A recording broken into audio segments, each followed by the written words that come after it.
महाडमध्ये भंगार माफिया नेता गुंडागिरी वाढवतोय। मनसे नेते अविनाश जाधव यांनी हल्लाबोल पुकारलाय। मनसेचे महाड शहराध्यक्ष पंकज उमासरे हल्ला प्रकरणातील मुख्य सूत्रधारासह सर्व आरोपींना शनिवारपर्यंत अटक झाली नाही तर सोमवारी महाड बंद पुकारण्यात येईल।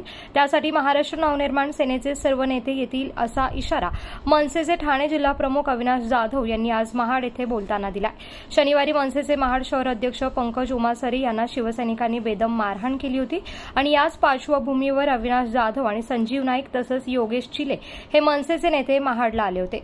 त्यांनी महाडचे उपविभागीय पोलीस अधिकारी शंकर काळे यांची भेट घेऊन या प्रकरणाची सविस्तर माहिती घेतली आहे। त्यानंतर माध्यमांशी अविनाश जाधव बोलत होते। पाहुयात अविनाश जाधव नेमकं काय म्हणाले ते।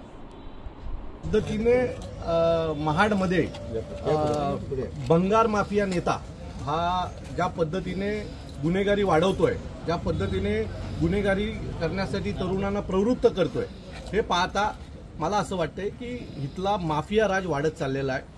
खरं तर नव्याचे 9 दिवस काही लोकांना लायकी नसताना एखादी गोष्ट मिळाली की त्याचा दुरुपयोग कसा होतो, म्हणजे आपल्याकडे एक म्हण आहे, माकडाच्या हातात कोलीत दिल्यावर काय होतं, तर ते तसं झालेलं आहे। माकडाच्या हातात महाडमध्ये कोलीत मिळालंय आणि ते सगळं जाळच सुटलेलं आहे। तर मला असं वाटतं की या सगळ्याला आता आम्ही इथले DYSP आहे त्यांना भेटलो, त्यांच्यावर प्रचंड दबाव आहे असं त्यांच्याकडे पाहूनच वाटतंय, त्यांच्या बोलण्यातून वाटतंच आहे। कारण एखादा आरोपी का अटक केला नाही असा प्रश्न केल्याच्या नंतर ते सांगतात पहिलं त्याला डिस्चार्ज होते तुमच्या फिर्यादीला। तर ही काय लॉजिक आहे ना, एखादा गुन्हा घडल्याच्या नंतर त्याच्यावर तात्काळ कारवाई झाली पाहिजे ना। जे कोणी आरोपी आहेत ते तात्काळ अरेस्ट झाले पाहिजेत। आता मी एक फोटो दाखवला, तो आरोपी काल मंत्र्यांच्या बंगल्यावर होता। जर आरोपी मंत्र्यांच्या बंगल्यावर होता मग पोलिसांनी काय डोळे बंद केलेत का की महाडमध्ये पोलिसांची भीती संपलेली आहे? हा बघा, हा कालचा फोटो आहे, बघा। कार्यक्रमात हे कसे काय येऊ शकतात? म्हणजे महाडमध्ये पोलिसांची भीती नाहीये का? आम्ही आता पोलिसांना मुदत दिलेली आहे की येत्या शनिवारपर्यंत मुख्य आरोपी ज्यांनी हे करायला लावलं त्याच्यापासून सगळ्यांना जर अरेस्ट झाली नाही तर येत्या सोमवारी आम्ही महाड बंद ठेवण्याची हाक देणार। आणि या महाड बंदला महाराष्ट्र नवनिर्माण सेनेचे मुंबईचे सर्व नेते, आजूबाजू परिसरातले सगळे पदाधिकारी उपस्थित राहतील।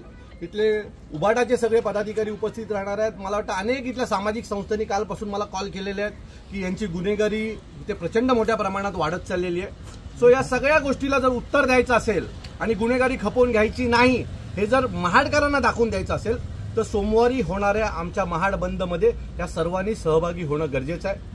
मी महाडमधल्या सर्व व्यापाऱ्यांना आणि सर्व लोकांना विनंती करतो की सोमवारी होणाऱ्या आमच्या बंदमध्ये तुम्ही सगळे सामील व्हा।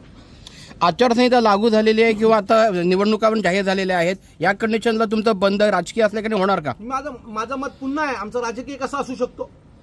एका तरुणावर जीव घेणं हल्ला होतो, त्याच्या तोंडात फ्रॅक्चर आहेत, त्याच्या मानेला फ्रॅक्चर आहेत, हा राजकीय कसा होऊ शकतो? आम्हाला समजावून सांगा। हा राजकीय हल्ला नाही।